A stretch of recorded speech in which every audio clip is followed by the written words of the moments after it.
distinctions to make between how the United States is interpreting these actions and comparing them to a real understanding of culture and society, and the fact that one of the things that I have found very interesting in my time here and in studying this issue over time,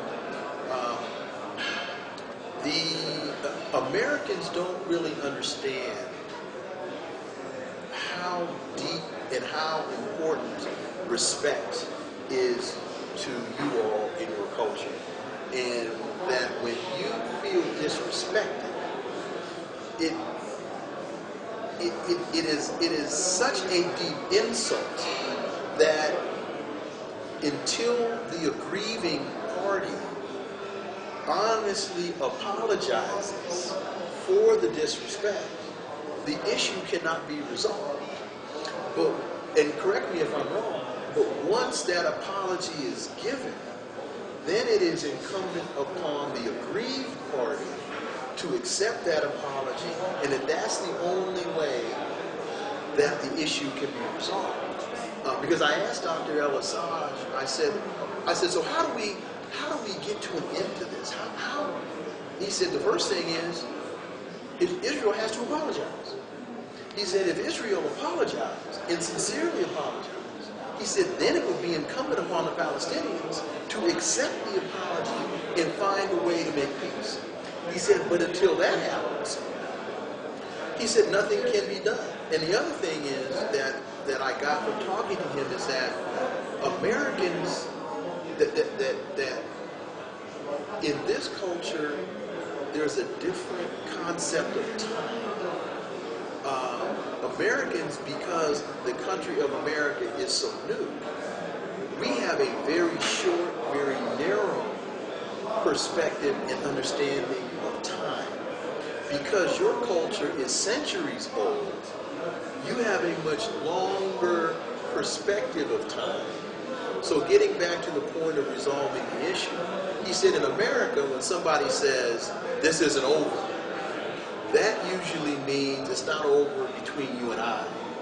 But in this culture, when it's, this isn't over, that may mean your children and my children, your grandchildren and my grandchildren, your great-great-grandchildren and my great-great-grand. It's going to go on until the issue gets resolved. And only apologizing is not enough. They have to prove it. Well, that's why I said a sincere apology.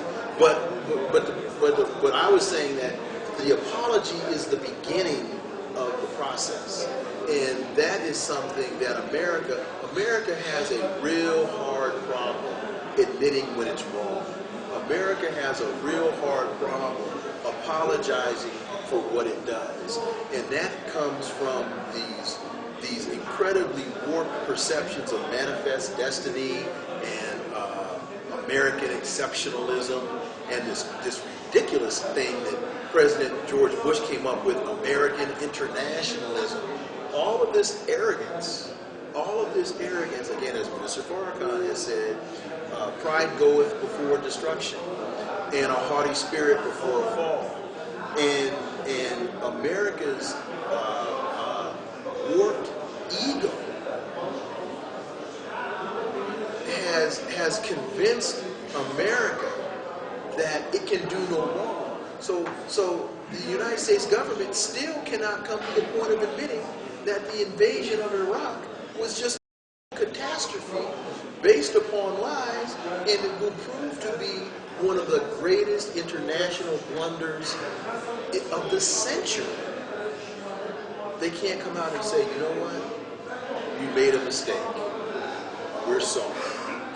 That's a terrible, terrible, terrible reflection on one element of the American personality.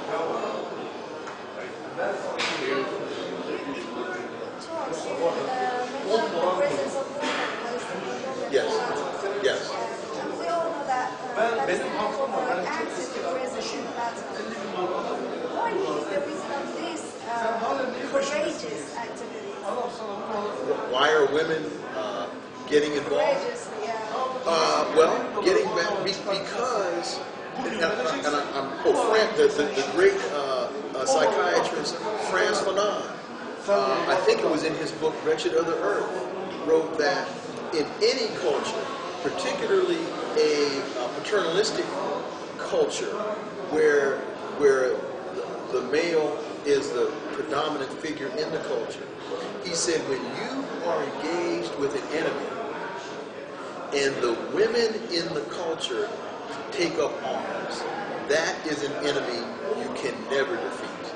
And the reason is because it demonstrates to you the depth to which the battle or the conflict has gotten, or has the depths to which that culture has internalized that conflict, and the depths to which that culture is willing to go in order to engage in the battle and repel the oppressor, because in most cultures the woman is sacred. The woman is the one who brings forth life. The woman is the one who will bring forth the next generation. So when you're willing to risk the life force that brings forth life, that tells you they're in it, as we would say in America, they're in it till the last dog dies. You can't win that battle. And so you might as well figure out another way to get this done, because that's an enemy that you cannot defeat. Thank you. And for the last question,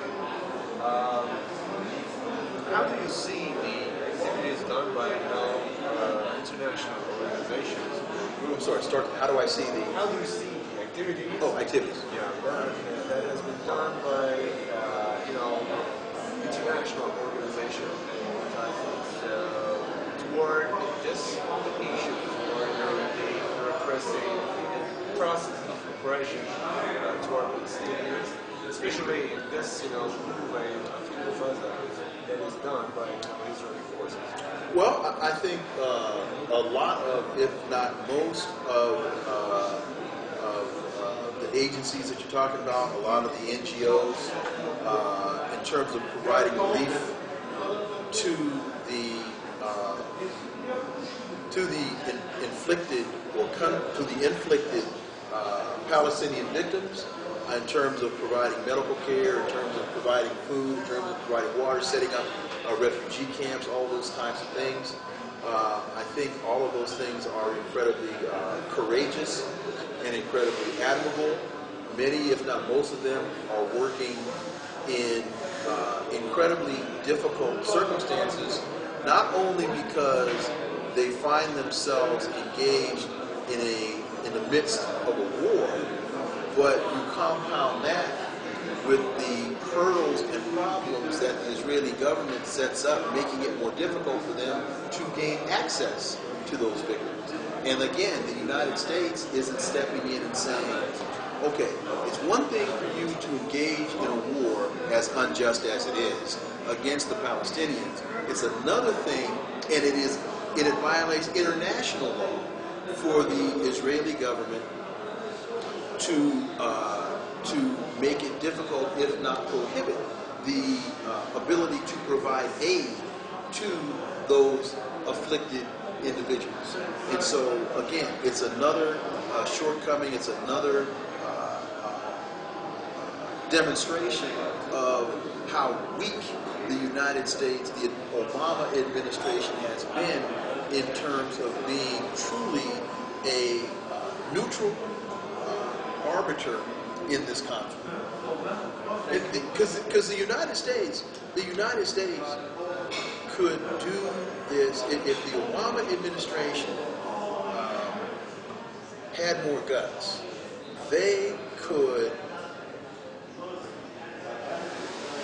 not solve this problem, but they could go a very, very long way in at least bringing the Zionist Israeli government to the negotiating table much faster and force them to the negotiating position by simply cutting off the aid. That would be the very simple not solution, but because I think the issue is much more complex than that. But you cut off their money, And what that would do is that would set a tone across the world that the United States has finally gotten serious about bringing an end to this conflict. And if the United States took that step, and if the United States backed the United Nations instead of vetoing every UN resolution, and so I'm not making this stuff up.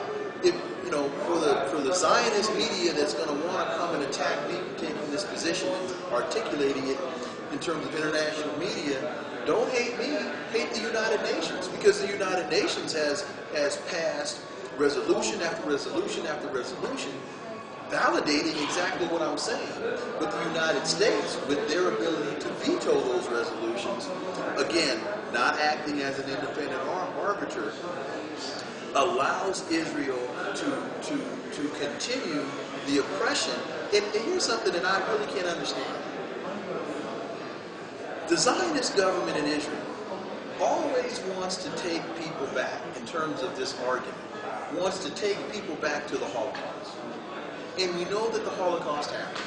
We know that the Holocaust was atrocious. We know that the Holocaust never should have happened. And we know that Jews all around the world suffered horrifically under the oppression of Adolf Hitler with the support of the United States. George Bush's father, Prescott Bush, and others supported the Nazi regime. But my question is, for as much as the Zionist government wants to beat us over the head with the Holocaust, not to mention the African Holocaust through the Atlantic slave trade was exponentially worse,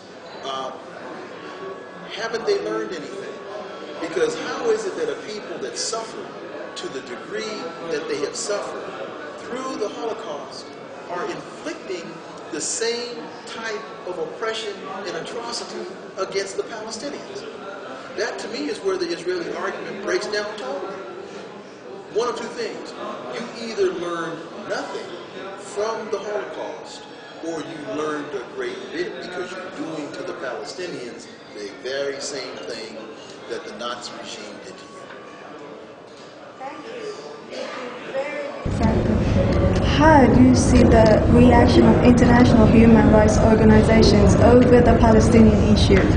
Well, I see them that they represent hope, but the weakness is that the funds that it takes resources, and the funds that it takes to keep a struggle going, to sustain a struggle, it's like a war. If you don't have ammunition supplies and people who can refuel your supplies, if you don't have any of that, you cannot win a war. We engage in a war with the Zionist state over the control of Palestine, and even if we formed two states on that little piece of land, it's a contradiction to everything in the world. If they invited all of the Palestinians to come home and vote, they would outvote the Israelis, and the Israelis would either have to find a new land, or they would have to do like the white South Africans. They would have to live under the rule of the Palestinians, who in true democracy have the greatest number, and when you have the greatest number in democracy, you elect your man to become president, such as Nelson Mandela. Some whites in South Africa chose to leave, some stayed, but they had to stay under black rule. The rule of the people that they had put under their foot now become the ruler of South Africa, and if they're willing to live under that and abide by the laws, then they can live there. But the Jews resist that whole idea. If they had voting in Palestine, they want all of the Palestinians in the diaspora not to be able to vote, and that is totally unfair. Thank you. We witnessed that Palestinian women are actively present in the Intifada, in the battles. Why do you think this courageous act is? Because if you believe in something strong enough, sister, you'll fight for what you believe in. And quite naturally, men don't want to get their women to fight, but in the history of our faith, the women, during the time of Prophet Muhammad, peace be upon him, the women were like the backbone. Because if a man got a little weak, or he was a little nervous, or he was a little afraid that he would lose his life, or he would be wounded in battle, he had to think whether I'll face the enemy or whether I'll face my women who are behind me. And it was easier for him to think, I better face the enemy and not the wrath of the women who are willing to fight. Thank you. And for the last question, how do you see the future of this Intifada? Well, I think I can't predict the future because I'm not a prophet. But my study of history tells me that they will sustain their fight and they will keep going. Unless the Zionist state is willing to lock up every Palestinian in the territory, build enough jails to lock them up, and still the struggle will go on. Okay, thank you so very much for sharing your precious words and comments with us. Alhamdulillah. Thank you for your time. Alhamdulillah. And again, thank you for giving us this honor to have a bit of your time. That is a great pleasure and honor. And thank you also, Fatima, for Thank you. being in the conference, the series of the conference of the fact. Alhamdulillah. Thank you. Thank you. Goodbye. No, you just said everything. You are in a hurry. Thank you. I know Thank you for your time. Thank you so much. I'm glad, and thank you for having me on your program. I know you're highly, busy, but anyway, that was a great honor to be hearing your precious words. Well, thank you very much. Thank you. All right. And good luck. Thanks.